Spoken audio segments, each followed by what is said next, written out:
सत श्री अकाल, नमस्कार, आदाब। पंजाबी रेडियो और पंजाबी टीवी यूएसए देख और सुन रहे सभी साथियों का स्वागत है इस समय के विशेष program beyond the headlines with Mandeep Punia में। हर रोज की तरह प्रोग्राम में सीनियर पत्रकार मनदीप पूनिया जी का साथ होता है और देश विदेश के साथ जुड़ी हुई अहम खबरों पर होती है बातचीत। करते हैं सबसे पहले प्रोग्राम में पूनिया जी का स्वागत। बहुत बहुत स्वागत है पूनिया जी।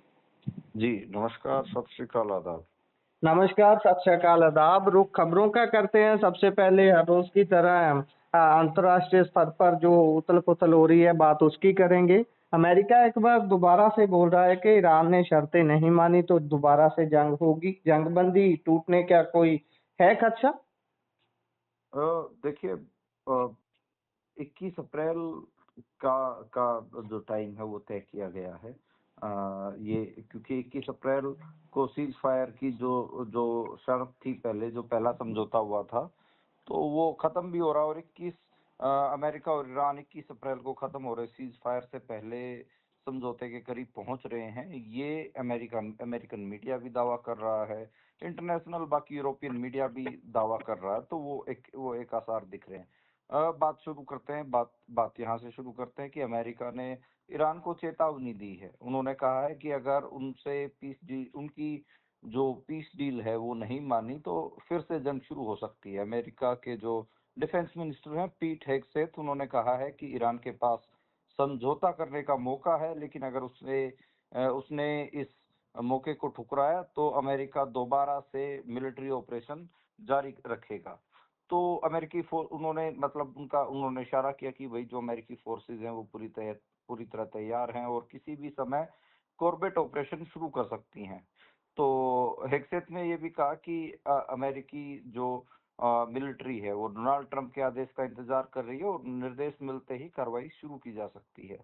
खैर, कुछ चीजें और भी हैं, जैसे रणनीतिक तौर पे अमेरिका ये मान रहा है कि वो ईरान के ऊपर जो नेवी की जो उनकी नाकेबंदी है, नौसैनिक जो नाकेबंदी है वो जारी रखेगा। तो वो स्ट्रेट ऑफ हॉर्मुज को लेकर मेरे को लग रहा है कि वो चीज है। दूसरा, जो अमेरिका के जनरल डैन केन है, उन्होंने बताया कि अब तक 13 जहाज जो नाकेबंदी अमेरिका ने कर रखी है उसके चलते वापस लौट चुके हैं, यानी कि उन्होंने स्ट्रेट ऑफ हॉर्मुज पार नहीं किया है, तो रास्ता बदल ले रहे हैं। अमेरिकी जो नेवी के जो गाइडेड मिसाइल डिस्ट्रॉयर हैं, यूएसएस सप्रुएंस, वो दिख रहे हैं। और उन्होंने अमेरिकी नौसेना के जो गाइडेड मिसाइल डिस्ट्रॉयर हैं, यूएसएस सप्रुएंस, वो बुधवार को उन्होंने ईरान के एक जहाज को रोका ही नहीं, उसको वापस भी भेजा।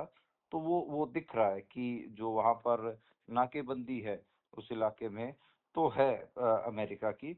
अब यही है कि जो तेहरान में जो ईरान के ऑफिसर्स हैं, अधिकारी हैं, और जो पाकिस्तानी जो सेना के प्रमुख आसिम मुनीर, उनके बीच में भी एक इम्पोर्टेंट मीटिंग चल रही है। उसमें मुनीर बेसिकली जो ईरान के विदेश मंत्री है अब्बास अरागची, उनसे मुलाकात कर चुके हैं और वो अमेरिकी जो मैसेज था वो लेकर वहां पर गए हैं। जेडी वांस, स्टीव विटकोफ, जेरेड कुशनर, ये सब उन्होंने जो बातचीत का जो ड्राफ्ट तैयार किया था वो भी आपस में वो एक्सचेंज कर रहे। तो बैक डील अगर देखें तो व्हाइट हाउस में आपको ज्यादा स्टीव विटकोफ और जेडी वांस और Jared Kushner behind the scene ज्यादा नजर आएंगे। खैर, चार बड़ी अपडेट यही हैं कि ईरान कह रहा है कि अगर अमेरिका नाकेबंदी जारी रखेगा तो वो रेड सी, ओमान सागर और पर्शियन गल्फ में समुद्री व्यापार रोक देगा। दूसरा, लेबनान में जो इजरायली हमले हैं वो जारी हैं, और आज भी जो मरने वालों का जो डेथ टोल है वो बढ़ा है, कल भी क्योंकि उसमें हमले हुए थे। और तीसरा ये कि अमेरिका और ईरान के बीच जो परमाणु मुद्दे पर बातचीत है उसमें प्रगति के संकेत हैं। तो जो पाकिस्तानी डेलीगेशन तेहरान पहुंचा है तो वो किसी नतीजे पर पहुंच सकता है। चौथा जो है, इजराइल ने दावा किया कि 24 घंटे में साउथ लेबनान में हिजबुल्लाह के 200 से ज्यादा ठिकानों पर उन्होंने हमला किया है।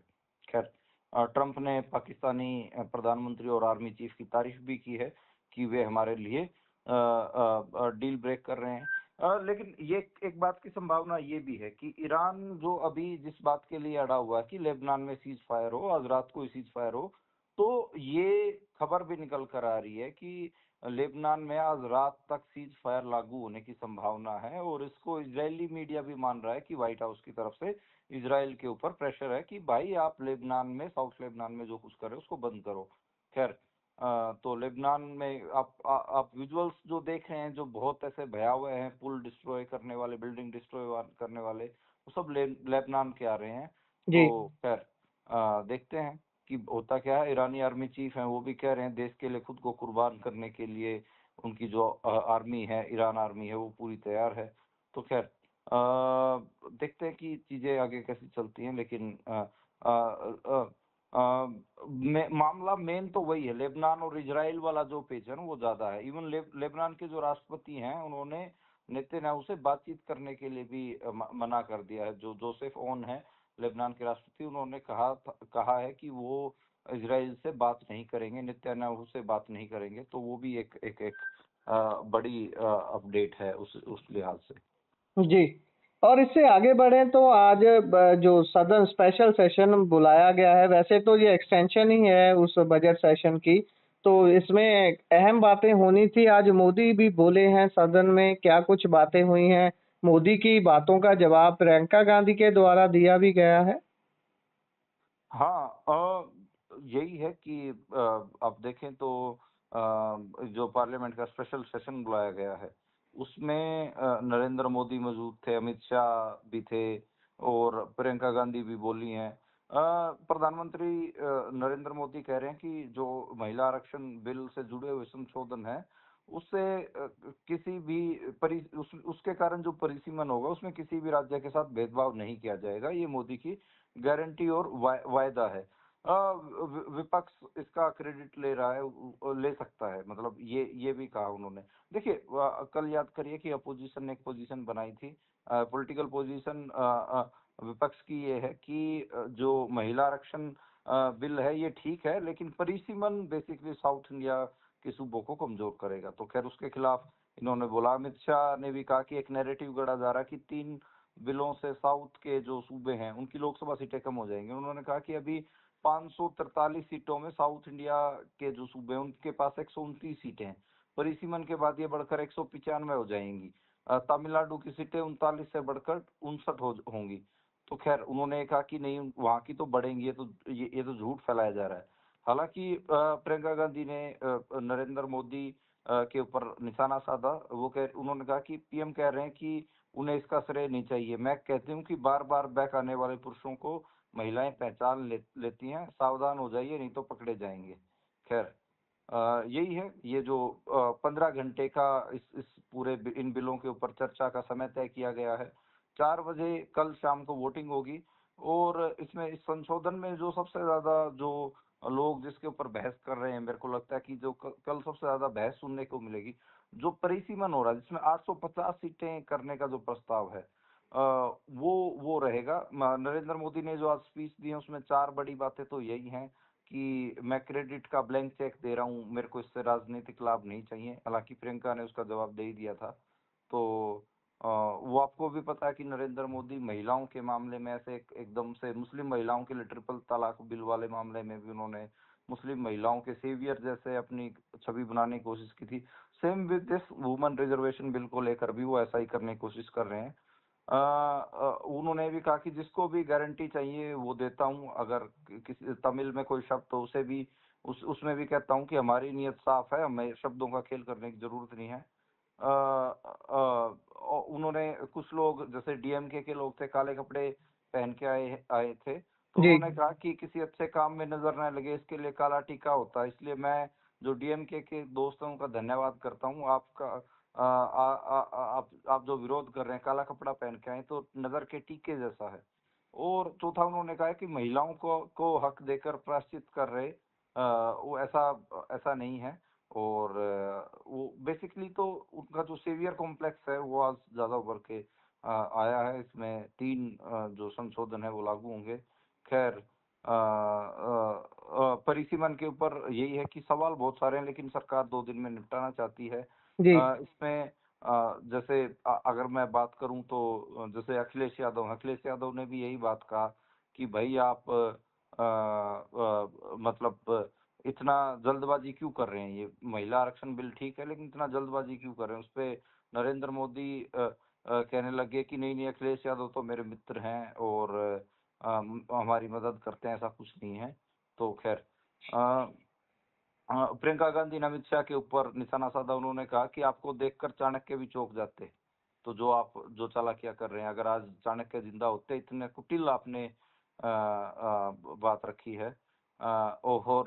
और एक एक मूवमेंट भी वायरल हो रहा है जिसमें केसी वेणुगोपाल बोल रहे थे तो उनका माइक बंद था, तो राहुल गांधी बोले कि इनका माइक बंद है, तो ओम बिरला जो स्पीकर वो बोले कि नहीं नहीं, इनका माइक चालू, माइक तो बंद हम आपका करते हैं।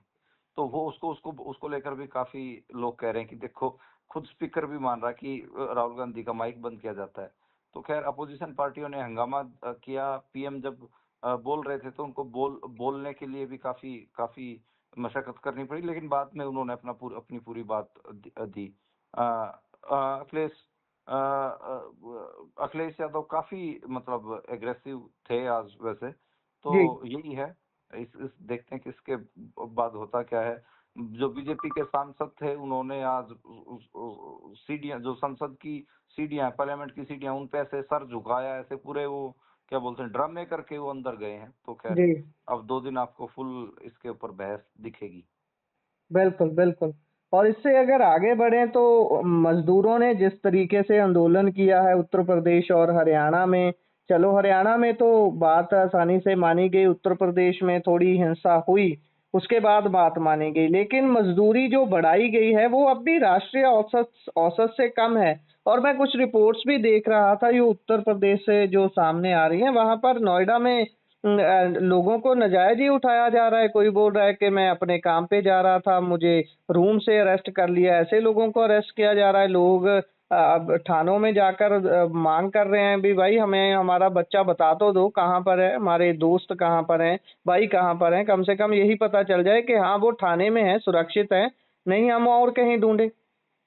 देखिए मेरे को बहुत ऐसे एक जो बात याद आती है सबसे पहले, वो बात आपको सुना के एक्सपीरियंस तजुर्बे की बात बता के आपको शुरू करूंगा। बहुत बुजुर्ग मजदूर नेता थे, अनिल चौधरी, उत्तर प्रदेश से थे वो। तो उन वो जब हालांकि अब तो वो हमारे बीच दुनिया में नहीं है। तो उनसे एक बार मैंने पूछा था कि मजदूर आंदोलनों को लेकर पुलिस का रवैया क्या रहता। तो उन्होंने बताया कि वो 60 के दशक में एक्टिव हो गए थे मथुरा में और इधर दिल्ली के और इर्द गिर्द इलाकों में। तो वो बोले कि पुलिस हमेशा जो कंपनियों के मालिक होते हैं, फैक्ट्रियों के मालिक होते हैं, उनकी तरफ से आती है, आके वो फैक्ट्रियों के गेट पे खड़ी हो जाती है। और जैसे ही मजदूर अपनी मांगों को लेकर आते हैं उनके ऊपर लाठीचार्ज। मतलब पुलिस कभी भी मजदूरों की तरफ से नहीं आई कि कभी पुलिस ने एक बार भी ऐसा किया हो कि मजदूर जो बोल रहे हैं ठीक बोल रहे हैं, कंपनी मालिकों को कहा हो कि आप वेतन बढ़ाओ, पैसा बढ़ाओ, ऐसा कभी नहीं हुआ। तो वो मुझे लगता है कि पुलिस का रोल तो बहुत क्लियर है कि नोएडा में जिस हिसाब से मजदूर सड़कों पे उतरे, तो वो तो फैक्ट्री के जो मालिक हैं उनकी तरफ से आई और उन्होंने आते ही लाठीचार्ज कर दिया। खैर बात करते हैं कि इस मजदूर आंदोलन का दबाव तो पड़ा है, वर्कर्स के जो ये मूवमेंट हुआ है इसका बहुत बड़ा दबाव है। अब दबाव का मैं कारण बताता हूँ कि एक ही झटके में हरियाणा को 35% की बढ़ोतरी करनी पड़ी और जो मिनिमम वेजेस हैं उत्तर प्रदेश को भी 21% बढ़ाने पड़े। लेकिन ये अभी भी जो नेशनल एवरेज है डेली वेजेस का, उससे कम है। उत्तर प्रदेश में जो ये आंकड़ा था, ये पहले 435 रुपए था, इसको बढ़ा के 536 किया गया, तो 21% की बढ़ोतरी है। हरियाणा में 582 रुपए किया गया है। तो ये जो 582 रुपए किए गए बढ़ा के, ये 35% बढ़ोतरी है। लेकिन नेशनल एवरेज है वो 600 के करीब है, 593 है। तो ये अभी भी नेशनल एवरेज से कम है। और असर तो आप साफ देख ही रहे हैं। असर साफ कहने का मेरा मतलब है कि महंगाई कितनी बढ़ रही है और 12-12 हजार में ये जो मजदूर है नौकरियां कर रहे हैं। लगातार हर फैक्ट्री के जो बाहर हैं मजदूर इकट्ठा हो रहे हैं और गिरफ्तारियों का सिलसिला तो चल ही रहा है। यहाँ तक कि जो मजदूरों के नेता हैं, आम मजदूर हैं, सबको उठाया जा रहा है। कई बुद्धिजीवियों को भी उठाया गया है, कई जो कवि थे, एक नौजवान कवि थे, पोएट, उनको भी उठाया गया। तो काफी डिटेंशंस तो चल ही रही हैं, और जो विजुअल्स हैं वो तो आप देख ही रहे हैं कि कैसे आम जो मजदूर हैं, बहुत कम उम्र के, उनको भी गिरफ्तार किया जा रहा है। जी। लगातार इसी तरीके से सिलसिला चल रहा है। अभी इससे आगे बढ़ते हैं, सबसे हॉट स्टेट जो इस समय है इलेक्शंस के मद्देनजर, उसकी बात करते हैं, वेस्ट बंगाल की। सुप्रीम कोर्ट ने कहा है कि बंगाल में सप्लीमेंट्री वोटर लिस्ट बनाई जाए। चुनाव सिर पर हैं और ऐसी चीजें वहां पर चल रही हैं। इसको कोर्ट भी देख रही है, इलेक्शन कमीशन भी देख रही है, और जो पार्टियां मैदान में हैं वो तो देख ही रही हैं। इस सारे में सबसे ज्यादा हार्म कौन होगा? अब दोबारा से ट्रिब्यूनल को 21 अप्रैल तक वोटर लिस्ट बनानी होगी, जिसका नाम उसमें होगा 23 को वही वोट डालेगा। देखिए, बंगाल वाकई में बहुत इंटरेस्टिंग होता जा रहा है। आज तो मैं ममता बनर्जी को देख रहा था। ममता बनर्जी कूच बिहार के दिहानटा में चुनावी रैली संबोधित कर रही थी। तो ममता बनर्जी ने कहा कि जो बीजेपी है चुनाव के दौरान बम लगाने की योजना बना रही है, जांच के लिए एनआईए को लाएगी। तो खैर, वो ये कहने की कोशिश कर रही थी कि जो जांच एजेंसियां हैं, केंद्र की जो एजेंसियां हैं, उनको केंद्र सरकार एक्टिव करेगी और बम वगैरह का इस्तेमाल करके। खैर, जो चुनाव 23 अप्रैल और 29 अप्रैल को 2 फेजेस में वेस्ट बंगाल में होना। तमिलनाडु में भी 23 अप्रैल को वोटिंग है, वहां वो भी काफी वोट है।